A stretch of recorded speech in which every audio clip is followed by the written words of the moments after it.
花粉症の季節、日本の建設現場で働く私の日記。私はナムと言います。ベトナムからの技能実習生として、日本の千葉県にある建設現場で働いています。去年の秋に日本に来た時、涼しくて空気がとても綺麗で、とても快適に過ごせました。しかし、数ヶ月後の春が訪れると、私は全く予想していなかった新たな試練に直面しました。それは花粉症です。春の訪れ、花粉症の恐怖。日本の春は本当に美しいです。桜の花が咲き始め、冬の寒さが和らぎ、心地よい気候になります。しかし、その美しさの裏には、花粉症という恐ろしい現実が待っていました。私はベトナムにいたとき、花粉症とは無縁だったので、最初はなぜこんなにくしゃみが止まらず、目がかゆくなり、鼻水が出続けるのかわかりませんでした。最初は風邪をひいたのかと思っていました。しかし、現場に行くと、日本人の先輩たちも同じように苦しんでいました。ある先輩が笑いながら言いました。ナム、お前も花粉症になったか。ようこそ、日本の春へ。私は笑いましたが、その直後にまたくしゃみが連発。風が吹くたびに、空気中に舞う花粉をはっきりと感じました。本当に最悪な気分でした。建設現場での花粉症との戦い。私は建設現場で働いているため、毎日長時間屋外で過ごさなければなりません。そのせいで、花粉症の症状はますますひどくなります。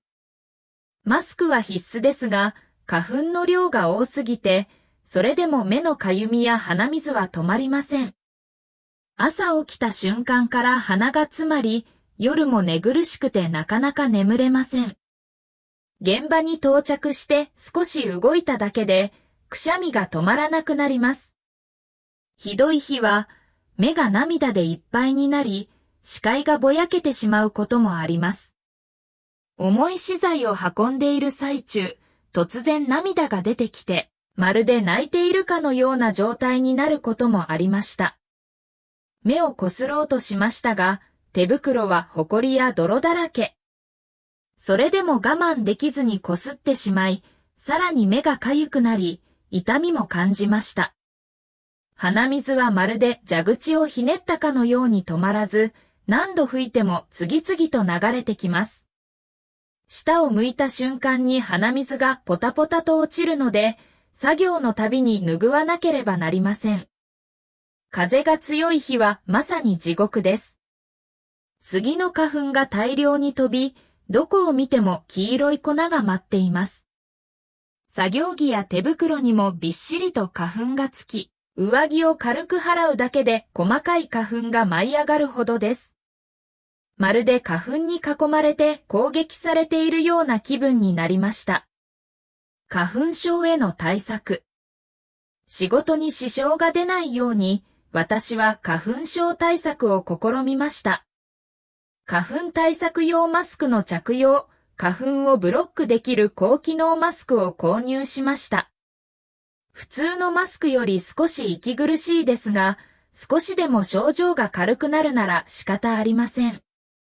抗アレルギー薬の服用、先輩の勧めで薬局で花粉症の薬を購入しました。薬を飲むと症状は軽減しましたが、強い眠気が襲ってきて、屋外作業中には危険を感じることもありました。帰宅後すぐにシャワーを浴びる、仕事が終わったらすぐにシャワーを浴びて、髪や体についた花粉を洗い流すようにしました。服もすぐに洗濯し、部屋に花粉を持ち込まないようにしました。緑茶を飲む現場の年配の方に、緑茶を飲むと花粉症が和らぐと教えてもらい、毎日飲むようにしました。少しは楽になった気がします。花粉症の終わる時期は？私は先輩たちにいつ花粉症の季節が終わるのか、と聞きました。すると、花粉は2月から4月にかけてがピークだけど、長いと5月まで続くこともあるよ、と言われました。しかし、もっと衝撃的だったのは、来年もまた同じように苦しむことになるよ、と言われたことです。花粉症は毎年のように繰り返されるのです。この話を聞いたとき、私は思わずため息をつきました。それでも、私は仕事を続けなければなりません。私は日本にただの経験を積むために来たわけではなく、生活費を稼ぐために来ました。花粉症がどれほど辛くても仕事を辞めるわけにはいきません。